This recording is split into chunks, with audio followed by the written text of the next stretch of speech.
diyen yarılsa, balaların şadlandır, et diyen deyip dursa, yağmur yağdı, kıyaş çıktı, jillerisi olayga, bu bəxtli durmuşuma, rəhmətlimin Xudayga. Yağmur yağdı, kıyaş çıktı, jillerisi olayga, bu bəxtli durmuşuma, rəhmətlimin Xudayga.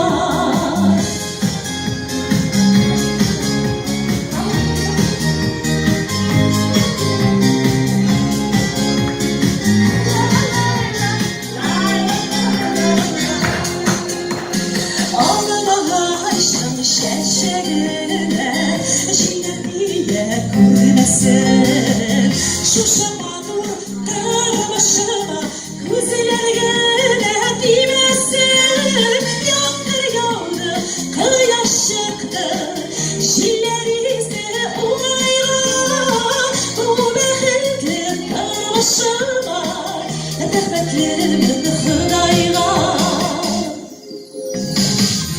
Yazmışım bir yaradan, duvarlarım benim, ağlardım nurlu yüzler, yaktırdı gönlümü güler.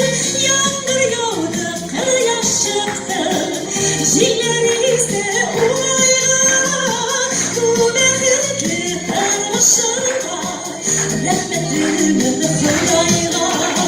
Yağmur yağdı, kıyaş çıktı, jillerisi olayga, bu bəxtli durmuşuma, rəhmətlimin Xudayga.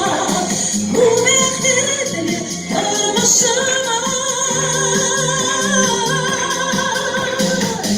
rəhmətlimin Xudayga.